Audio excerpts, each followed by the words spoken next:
It's now my pleasure to welcome past President Dave Meshalon, Senior Partner at Pacific Advisory Inc. to the rostrum, who will introduce today's distinguished speaker. Come on down.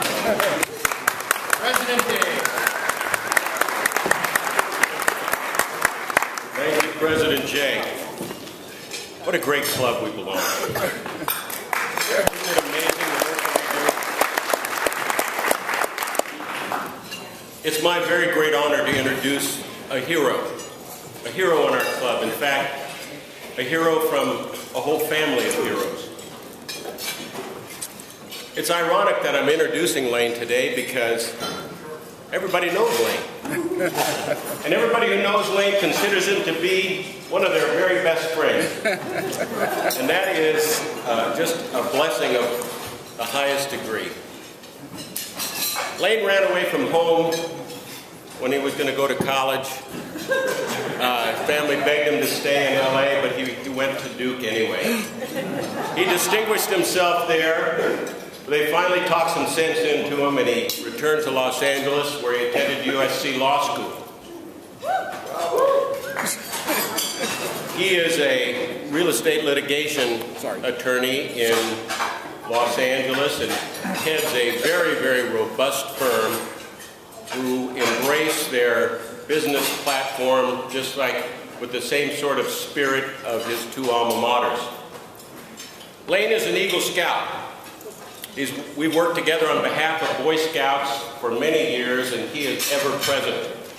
In addition to the work he does for the Scouts, he served the YMCA, the Boys and Girls Clubs of Hollywood, many other organizations, and as we know, he is a board member of our club, chairing the International Service Division. Today we're going to hear a story about a different kind of work. Quietly and diligently, Laine has been going to Uganda and working with an orphanage in support of a goal to become a role model and a mentor for a group of forgotten young men. For the last 2 years, he's been raising money to build a dorm and a classroom for the boys he's been working with. A warning. Today is going to be a two-handkerchief day. Ladies and gentlemen, please join me in welcoming our friend, speaker, hero, and an angel among us, Laine Wagenseller.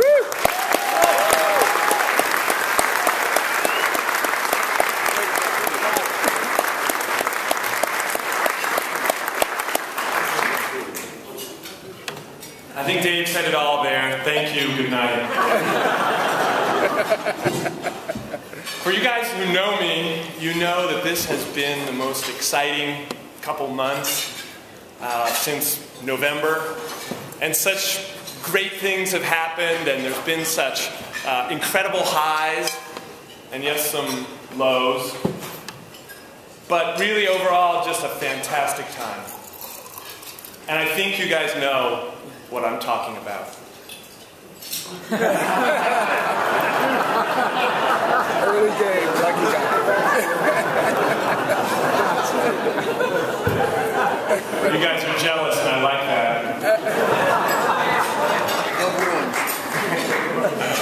So today I want to tell you the story of Adolf Baguma. And it's a story of Adolf's challenges and his triumphs. But it's really more. It's a story about service above self, which is our ideal for Rotary. And it really is a Rotary story as well. So what I want to do today is tell you about how I ended up in Uganda in the first place, how I met Adolf and how Adolf ended up here to get the surgeries he needs to walk again, and then introduce you to some of the people who made this possible. So, about 4 years ago, I was minding my own business when my friends Will and Sandy Bredberg came to me, and Will's over here, and they said, Laine, do you want to come over to our house on Sunday and hear about a trip we take to Uganda?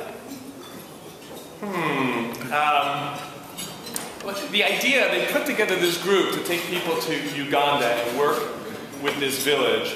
And the idea was, we can't change the world, but maybe over the course of a lifetime, we can focus on one village and one orphanage. And maybe in the end, we can change the world. And so Uganda is in East Africa. It's a little country the size of Oregon.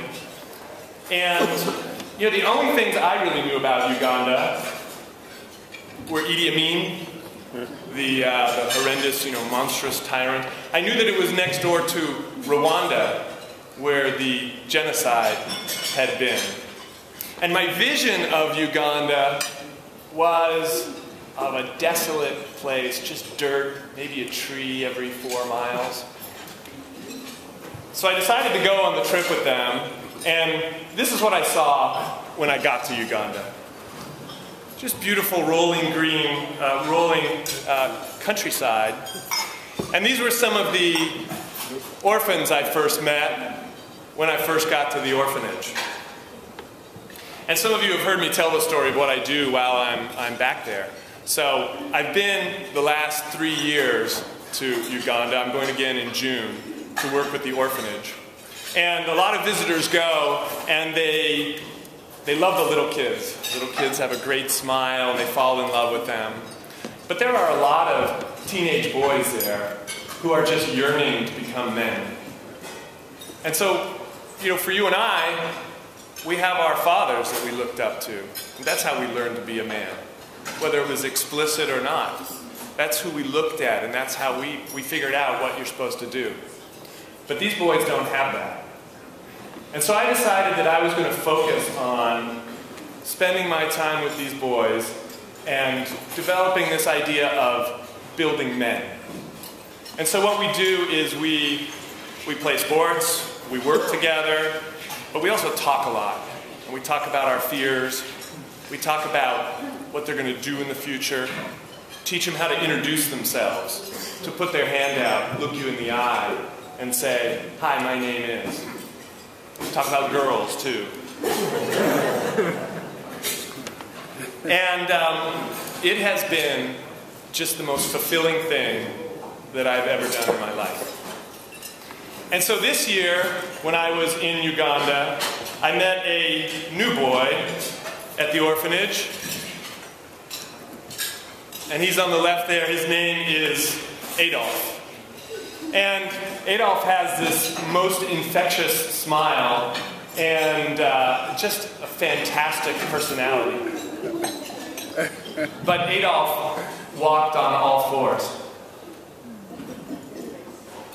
And Adolf is an orphan, and when he was younger, he was living with a young aunt of his, who, one day when he was reaching for food, she threw scalding hot banana leaves and water on it, and burned his legs.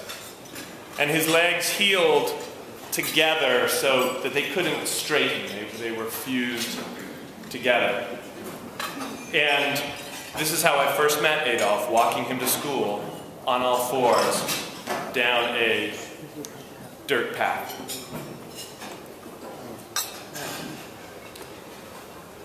And so there are a lot of needs in Uganda, a lot of needs at the orphanage, medical, economic. It's a very poor village.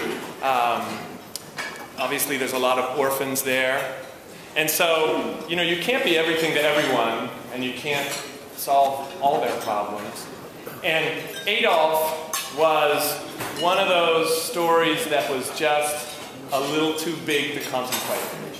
What could I, as one person, do to help a boy like this who needed, such serious surgery? And so I came back to Los Angeles. I went back to my regular life. I went to work. I got caught up in the busyness of life. And one thing I like to do when I come back from my trip is to post some photos on Facebook and tell the stories.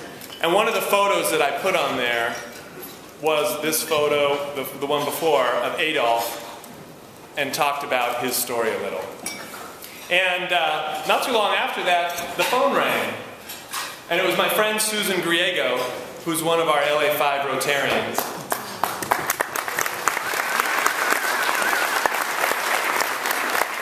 And Susan said, Laine, on Monday night I'm having drinks with my good friend Carol Horvitz, and she's the executive director of the Children's Burn Foundation. Can I tell her about Adolf? And I said yes.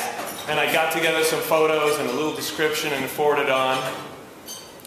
Now, I don't know what Susan and Carol were drinking that night, but Carol said yes right away. She said, we can help this boy.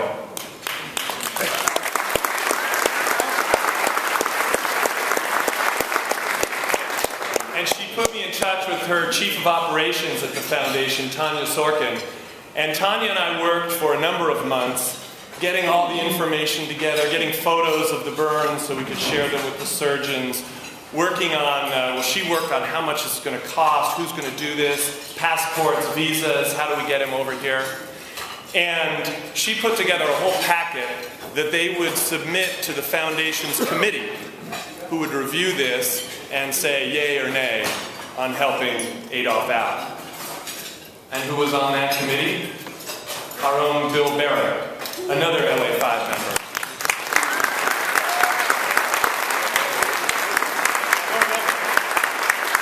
And Bill selflessly spends his time going through these applications of child burn victims and figuring out how the Children's Burn Foundation can help them out. So then our next thing was Dr. Grossman at the Grossman Burn Center. And he said, yes, I'll do the surgery. So all the pieces were coming together, but we had one left. And that was, where's Adolf going to stay while he's here? And who's going to take care of him? And the foundation had dealt with some orphanages here before in the past. But I said, wait a second, I have an idea. So I have this brother, Scott. I don't know why everyone starts laughing, but Scott and Ashley live in Thousand Oaks.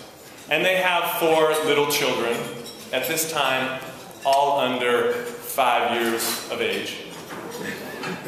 And so one day, when I was at the beach with them and Ashley, it was a quiet day, no one was having a temper tantrum, no one was screaming, no one was throwing up.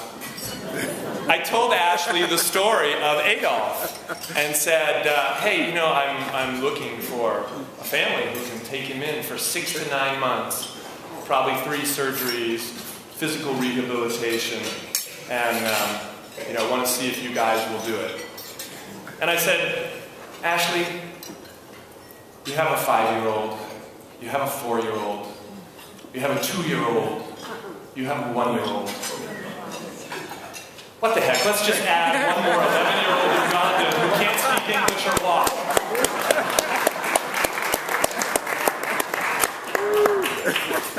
And you know what? She said yes. And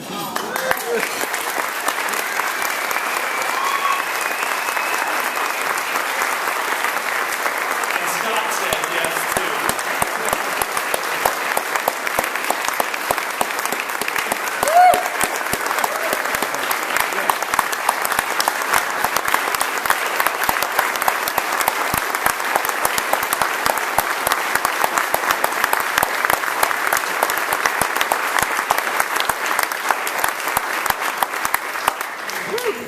So I want to stop and pause here and just point out a couple things. One, this story is really a testament to Rotary. The director of the orphanage in the little village in Uganda, she's the president of the Rotary Club of Kienjojo, Uganda. Nice.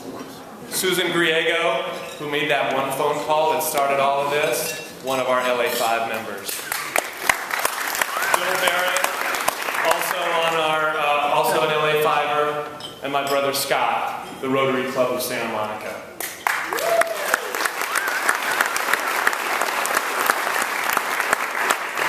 This was not a Rotary project, but it's so incredible to watch how these people live with this ideal of service above self in their everyday life.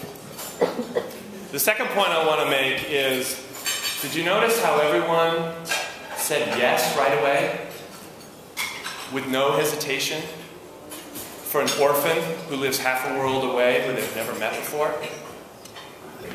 I feel truly blessed that I'm surrounded by people like all of you who do this kind of service so selflessly every day of your life.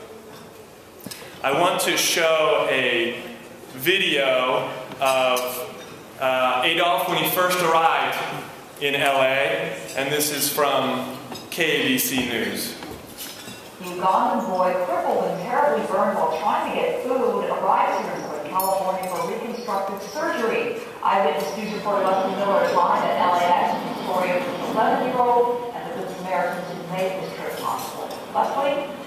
Michelle, this next story will warm your heart when you see the face and the smile on this little boy from Uganda. He was brought here to the United States by the Children's Burn Foundation so he can get the reconstructive surgery that he needs for those severely burned legs. But none of this would be possible if it wasn't for a local man who wanted to help, and his family. They decided they want to make a difference. A look of wonderment on the face of Adolf Baguma as the 11-year-old Uganda boy is met at LAX by a barrage of TV cameras and a brand new family who's been anxiously awaiting his arrival. Adolf was only 7 years old and burned his legs with hot banana leaves for trying to take food. The burns were never properly treated, and his legs healed at a 90-degree angle, forcing Adolf to crawl on all fours. The boy whose parents are deceased ran away, and last year he was picked up on the side of the road by this woman who works at a Ugandan orphanage. So what I do with my car was just take him and just see what's happening with him, and then I got the story that he had been burned by his auntie and he was living on the street by himself. It really hits you in the gut when he couldn't keep up with the other kids walking to school, when he's walking on a dirt path on all floors. Laine Wagenseller was volunteering at the orphanage when he met Adolf. He was determined to help the boy stand up on his 2 legs again, so he contacted the Children's Burn Foundation in Los Angeles. When I see him in his little bent legs, I just know that the Children's Burn Foundation is going to give him just such a gift. There's a couple things we take for granted in life, and I think walking and family are probably 2 of them. And this Thanksgiving, Adolf is going to have a family, thanks to Laine's brother and sister-in-law, who've agreed to take him into their home as he undergoes the surgeries necessary for him to walk again. He has had nothing in his life that has been very good for him, and we're just very thrilled to be sharing our lives and for him to be sharing his life for us. We are so happy to take up with you. I love to Adolf has a message for his new family. He says he loves them and he wants to enjoy with them his time here. Now, Adolf also hopes to learn English while he's here, but I discovered when I told him that I think he's beautiful, that he already knows a few words. He looked at me and he said, "Thank you." Now, Adolf will undergo surgeries over the next 6 to 9 months at the Grossman Burn Center. The Children's Burn Foundation is hoping that someone here in the U.S. will adopt him when he recovers. Reporting live at LAX tonight, Leslie Miller, ABC 7 Eyewitness News. You were right, Leslie. It is a heartbeat story. Thanks for bringing it. Miracle unfolds as So, the boy crippled and Adolf made it here. He has had 3 surgeries to his legs. He is undergoing physical therapy, and if you've met him already, he's walking, and more miraculously, he's speaking English a lot better than some of you. Now, Dr. Grossman couldn't be here today, but he put together a video for us, and I want to show that video now. I'm glad you're finished with lunch. He's a surgeon, so he shows kind of exactly what he did. But let's watch the video from Dr. Grossman of the Grossman Burn Center.